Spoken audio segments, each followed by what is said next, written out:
به نام خدا، سلام و عرض ادب خدمت دوستان و همراهان عزیز کانال تلگرامی دیتی بورس.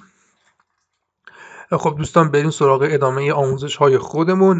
در جلسه قبلی ما در مورد بورس صحبت کردیم و یک تعریفی خدمت شما ارائه دادیم. گفتیم بورس به معنای بازار تخصصی هستش. گفتیم جایی که فقط خودرو خرید و فروش میشه بهش میگن بازار خودرو یا بورس خودرو، و در بازاری که فقط اوراق بهادار خرید و فروش میشه بهش میگیم بورس اوراق بهادار. بعد اومدیم برای شما از بورس تهران صحبت کردیم، یک تاریخچه‌ای گفتیم که در سال 1346 شروع به کار کرد و با 2 تا شرکت نفت پارس و بانک صنعت و معدن شروع به کار کرد.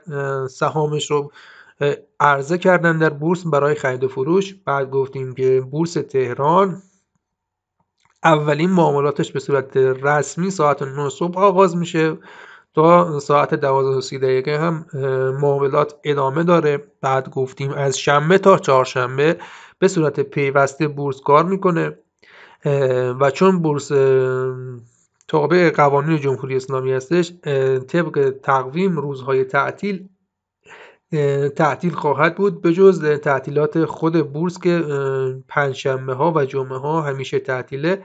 با تعطیلات رسمی فعالیت خودش رو تعطیل میکنه.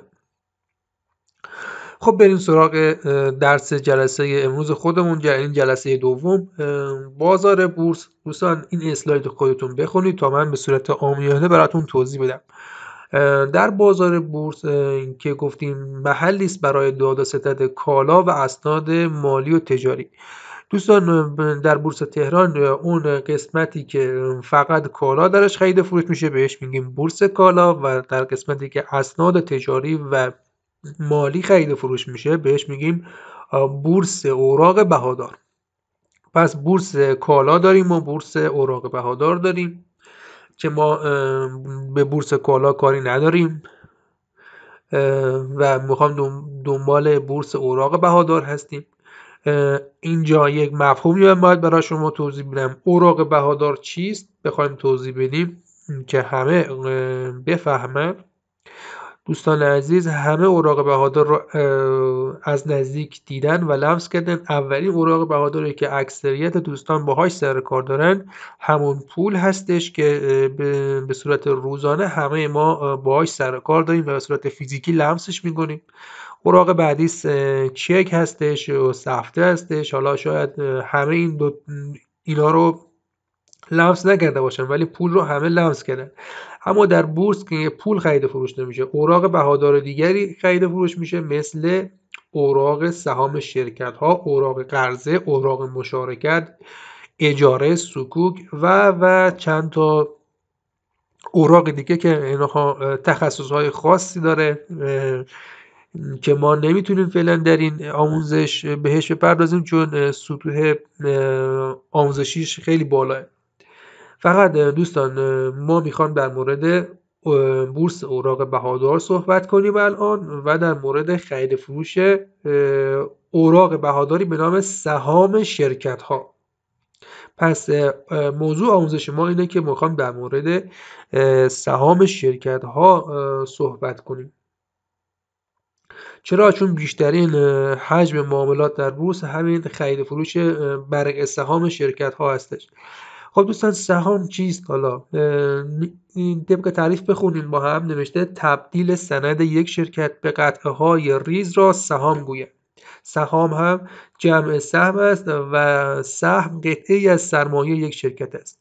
خب اینو اگر من بخوام به صورت مثال عملی به شما عرض کنم، فرض کنید که یک شرکت فرضی، مثلا شرکت شماره 1، مثلا شرکت A بگیم. شرکت A سند اصلیش 1,000,000 تومان ارزش داره. خب ما اینو خوردش میکنیم به 10,000 تا. خب شما الان فرض کنید یه شرکتی داریم که 1,000,000 ارزشش هست، ما به 10,000 واحد تقسیمش کنیم. هر واحد از این شرکت میشه 100 تا تک تومانی. پس ما شرکت 1,000,000 تومانی رو اگر به 10,000 واحد تقسیم کنیم شرکت 10,000 سهم داره که هر سهمش 100 تا تک تومانی ارزش داره و دوباره عکسش اگر یک قیمت یک برگ سهم که 100 تا تک تومانی هستش در کل تعداد سهام این شرکت که 10,000 تا هستش ضرب کنیم به اصل 1,000,000 تومان که ارزش کلی شرکت هست میرسیم. خب یک معادله بسیار ساده هستش. پس سهم چی شد؟ یک قطعه از سرمایه یک شرکت یک شرکت هست که بهش میگیم سهم. حالا سهام چی هستش؟ مجموع تمام سهم‌های یک شرکت رو بهش میگیم سهام. پس شرکتی که 1,000,000 تومان ارزش داره 10,000 سهام داره، یعنی تعداد سهامش 10,000 تا هستش اما ارزش یک برگ سهمش 100 تا تک تومانی هستش. خب این هم تعریفی بود که باید بفهمیم که ما میخوایم چی رو خرید فروش کنیم. ما داریم در بورس سهام شرکت ها رو خرید فروش میکنیم. خب دوستان، حالا یک مفهومی برای ما در بورس به وجود میاد که سهامدار چیست. خب حالا طبق تعریفی که خودتون دارید میخونید من یه تعریف دیگه براتون بگم. ببینید الان در کتابی نوشته به دارنده هر سهم در بورس سهامدار میگویند. سهامدار به همان نسبتی که سهام در اختیار دارد در مالکیت شرکت و بنگاه شریک است. خب دوستان، حالا این کتابیش بود و واضح و روشن هستش. ببینید در بورس هر کسی که یک برگ سهم از یک شرکت رو داشته باشه سهامدار اون شرکت محسوب میشه. ببینید شما اگر مثلا سهم پتروشیمی بندر عباس رو داشته باشید با نماد ش بندر، یک دونه سهم در سبد سهام شما باشه شما هم جزء سهامداران اون شرکت هستید و اون کسی که مثلا 20,000 تا سهم داره اونم سهام داره، کسی که 1,000,000 برگ سهم داره بازم اونم سهام داره. فقط در اصل همه سهامدار شرکت هستن، چه کسی که یک دونه داره چه کسی که 2 میلیارد برگ سهم داره. از لحاظ سهامداری همه سهام دارن اما از لحاظ درصد مالکیت فرق خواهد کرد. کسی که تعداد بیشتری سهام در اختیار داره درصد بیشتری رو هم در اختیار داره. بعد ببینید در همین اسلاید میتونید ببینید که اون دستی که روی قسمت زرد رنگ هستش این یعنی مالکیتش در این شرکت بیشتره. چرا؟ چون مثلا تعداد سهام بیشتری رو خریداری کرده. اون آبیه اون هم سهام داره مثل اون زرده اما درصد مالکیتش کمتره چون تعداد سهام کمتری رو خریده. پس تعریف سهامداری اینه که هر کسی که یک برگ سهم هم داشته در بورس داشته باشه سهامدار اون شرکت محسوب میشه، اما بسته به تعداد سهامش درصد مالکیتش قابلیت تغییر داره. هرچه سهام بیشتری داشته باشید درصد بالاتری رو شما مالک هستید، هرچه سهام کمتری داشته باشید درصد مالکیتتون به همون میزان پایین میاد. خب دوستان بریم سراغ مبحث بعدی، اینکه چه مزایایی داره سرمایه گذاری در بورس. خب ببینید بچه‌ها، نبود محدودیت مالی یکی از ویژگی هایی که در بورس هست و در بازارهای دیگه تقریبا وجود نداره. شما حالا الان شده 500,000 تومان کف سرمایه گذاری در بورس، اما در قبل از سال 99 با 100,000 تومان شما میتونستید سرمایه گذاری در بورس رو آغاز کنید. پس کف سرمایه گذاری در بورس ایران در سال 99 از 500,000 تومان شروع میشه اما سقفی ندارد. هیچ سقفی برای سرمایه گذاری در بورس قانونگذاری نشده. پس شما میتونید با کف حداقل 500,000 تومان شروع کنید و هیچ سقفی برای شما تعریف نشده و میتونید به صورت نامحدود در این بازار سرمایه گذاری کنید. این یکی از حسن‌هایی است که در هیچ بازاری تقریبا وجود نداره. ببینید مثلا شما برای ورود به بازار مسکن شما حداقل 1 میلیارد تومان پول لازم دارید که بتونید یک مسکن رو تهیه کنید و بتونید باهاش مثلا کار مثلا اون مسکن رو بخرید، بذارید گرون بشه و بالاتر بفروشید، حداقل 1 میلیارد تومن پول لازم دارید. مثلا برای کسی که میخواد کار خرید و فروش خودرو رو راه بندازه، باید پول خرید یک خودرو رو داشته باشه. حداقل خرید یک خودرو 100 میلیون تومن پول نیاز داره. ببینید کف سرمایه گذاری های مقایسه کنید خودتون، کف سرمایه گذاری در هر بازاری، در هیچ بازاری 500,000 تومان نمیتونید سرمایه گذاری کنید جز بورس.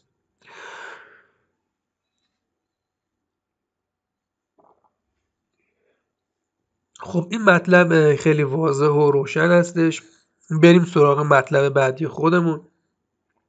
یکی دیگر از مزیت‌های سرمایه‌گذاری در بورس قابلیت نقشه‌بندی بالا هستش.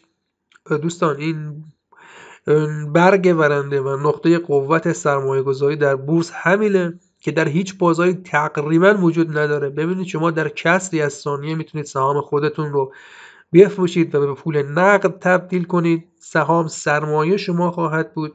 ببینید به راحتی میتونید با فروش سهام سرمایه خودتون رو نقد کنید، به پول نقد تبدیل کنید و بالعکس پول نقد خودتون رو به سرعت به سرمایه یا همون سهام شرکت ها تبدیل کنید.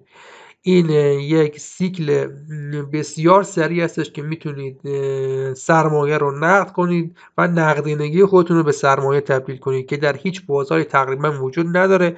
شما برای فروش یک خودرو شاید چندین روز یا چندین هفته باید منتظر باشید تا بتونید خودروتون رو بفروشید. این در ملک خیلی بیشتر مدت زمانش، شاید چندین ماه وقت ببره بتونید ملکتون رو به پول نقد تبدیل کنید، یا برعکس پول نقدتون رو میخواد به ملک یا خودرو تبدیل کنید خیلی طولانی میشه. اما در کسری از ثانیه میتونید پول به سهم تبدیل کنید و یا سهم رو به پول تبدیل کنید. این یکی از ویژگی های منحصر به فرد بازار سرمایه هستش.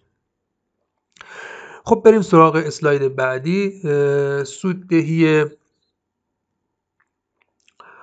بالا در بورس نسبت به بازارهای رقیب. خب دوستان ببینید این متن رو خودتون بخونید تا من توضیح بدم. من اینو به صورت کاملا عملی لمس کردم که سرمایه گذاری در بورس در بلند مدت بسیار بهتر از سرمایه گذاری در طلا، دلار، مسکن و غیره هستش. خب به شرطی که دوستان روش کار با بورس رو بلد باشد، میتونن بیشترین بازدهی رو در مثلا میان مدت 5 ساله و بلند مدت 10 ساله از هر بازاری بیشتر کسب سود کنن. شرطش اینه که صبور باشید، بلند مدتی عمل کنید و حتما با آموزش کامل وارد این بازارها بشید. این برای شما میتونه یک مزیتی باشه که در هیچ بازاری وجود نداره. خب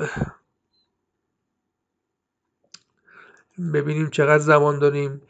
قابلیت سرمایه گذاری بر روی تمامی صنعت های موجود در کشور، این هم یکی دیگر از برگ برنده های سرمایه گذاری در بورس هستش. ببینید دوستان در بورس ما صنایع مختلفی داریم: صنایع شیمیایی، کاغذ، صنایع دارو، مواد غذایی، گروه بانکی، صنعت بیمه، صنعت بانکداری و غیره. چندین صنعت مهم داریم که دوستان عزیز میتونن با تحلیل های خودشون بررسی کنن ببینن کدوم صنعت بازدهی و سود بیشتری بهشون خواهد داد، میتونن سرمایه خودشون رو تبدیل کنن به سهام همون شرکت هایی که دوست دارن. مثلا شما تحلیل میکنید که گروه بانکی، صنعت بانک و بیمه در سال مثلا 99 بسیار پربازده هستن، پس میتونی اونا رو انتخاب کنی. صنایع زیاده رو شناسایی میکنی و ازشون دوری میکنی. به فرض مثال صنایع سیمانی، شرکت های سیمانی برای شما بازدهی ندارن، خب پس نمیخریم. دستمون باز چندین صنعت و گروه هست. چون کشوری هستیم تورمی و قیمت دلار به شدت بالا و پایین میشه، میتونه روی سود و زیان شرکت ها تاثیر داشته باشه و با یک مطالعه اصولی میتونیم سرمایه خودمون رو در بهترین نقطه وارد بورس کنیم و در بهترین صنعت وارد بورس کنیم تا بتونیم بیشترین بازدهی رو بگیریم. خب دوستان، این مقدار آموزش در این جلسه کافی هستش. حجم فایل بالا نره. ادامه آموزش ها رو در جلسه بعدی خدمت دوستان عزیز هستیم. خدا نگهدار تا جلسه بعدی.